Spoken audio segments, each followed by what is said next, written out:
Hello everyone, Chef here. Welcome back to another video. Today we're gonna have a look at a brand new Casio G-Shock. This is the GA-010.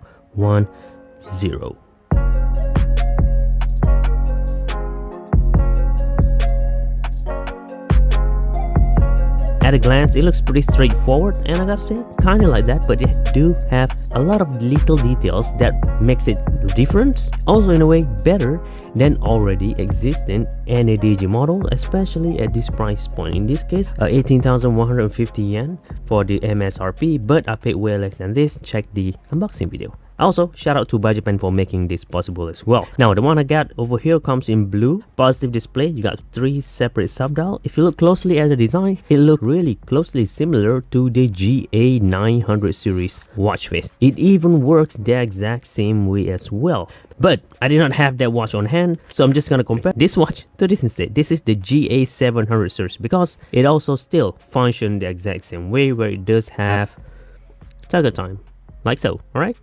Also, even though you could see that this design over here is different, but it actually still works the same way. This is the mode indicator. This is also the mode indicator, but circular in shape. This is the seconds counter. This is the seconds counter, just different shapes. Though I prefer this design better because this is far more important than this. I mean, if you want to have a seconds counter, since this is an digi, we already have it over here. This one, just for fun. Since it did not have any moving second hands, having those up there is quite cool. Also, it is incredible detail. And also, for this watch, you could see that it shines differently. This one shines differently than this and this, so you could separate between all of those tiny sub-dial and tell information better. And over here, we got your timer mode, you know, and everything, world time, alarm, and stopwatch. That's pretty much it, with target time, of course. Like I already said, exact same functionality as this or the GA-900, but it is still better because instead of having a single backlighting, this one have 2 of them. Look at that, one over here and one over here. And in comparison to this, just one.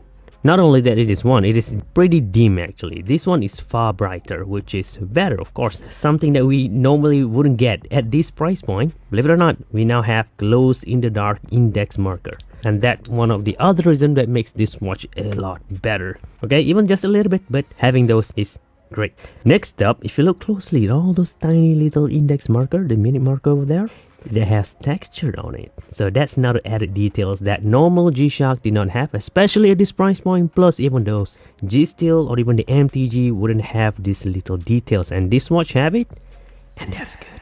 If we move out a little bit, you can see that there's no solar charging, right? There's no Bluetooth function, none of those. So it is pretty much foolproof. Again, just like this guy, except if you look up here, 10-year battery life. All right, so even though it did not have any solar charging, the fact that it could last for 10 years is already good enough in my opinion. Well, you have to service the gasket anyway if you're going to be wearing this day to day. Might as well change the battery at the same time. It is very cheap, easier to maintain than solar panel model. If I'm not mistaken, the GA-900 could last for about 7 years. So this one could go 10 years, which is far better. Next up is the design. So this is going to be subjective. Most G-Shock watch have it with straight lines and curves combined together, like this guy. Or this guy over here, you know, a lot of straight lines, boxiness, as we say. Or, well, this is the counterpart, the digital model, which I'm going to talk about later. But this one is far better. If you were to compare one of this, if you're not sure which one to get this one. Alright, a much more comparable design will be the GPRH1000. I already bring this point up, where the designs, I would say modern, because newer G-Shock tend to have these straight lines more than curved lines. And that what makes this watch special as well. Or I would compare this to this Bluetooth G-Shock watch. Notice that most of it are just straight lines, no curved lines. In cars world, I would say this is more comparable to the new BMW M2, if I'm not mistaken, where, you know, it has the boxiness to it, more straight lines than curved lines. So something like that. But for this specific model, especially in this colorway, the first thing that came to my mind when I got it is the fact that it just reminds me of the famous, the practical, the tough, the durable jerry can. All right, the color, and also look at the texture for the front light button. I mean, come on, it is a jerry can. Again, it has all those boxiness to it, even goes to the side as well, which I like a lot, especially in this section over here. I love it, the fact that it highlights this button over here. It got slim a little bit, tapered. I mean, multi-faceted design, no curved line at all. Other model that I will compare it with, you know, back then we have something similar. Look at the strap, same exact strap, so they are just recycled strap.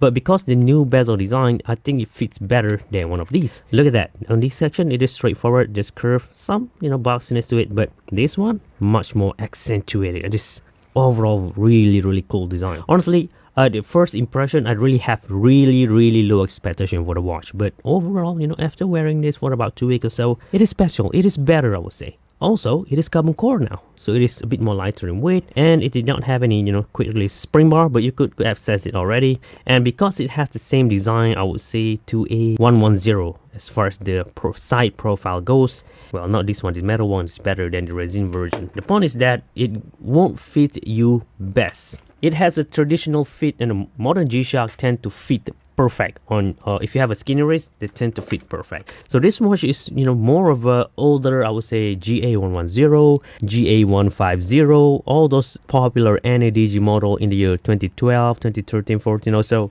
They have the same kind of fit where, I mean, you could wear it. If you have a bigger wrist, no issue at all. If you have a skinny wrist like I'm 16.5 centimeters. Or if you have this kind of wrist or even smaller, 100% there's gonna be a gap over here. All right, look at that. I could even add my finger in here. So that's how much gap that is. You cannot do anything about that unless you have bigger wrist, and then you just have to deal with it. In my case, I'm already used to it, so I'm totally fine. But I can understand if people find this to be a bit more annoying. So keep that in mind as well. If you're okay, then go for it. If not, there's plenty of other G-Shock you could choose from. Maybe this one, better fit, metal, well, a bit more expensive. But then again, like I said, one of the big thing, the main highlights they've been pointing out, they even make a special tag for it. Look at that, 10-year battery life. Check this out. 110 ran out of battery. I'm at the time now where a lot of my NADG model, or even digital one that is non-solar rechargeable, are now running out of battery. So I have to replace, I mean, I have a ton of G-Shock, really a lot of them.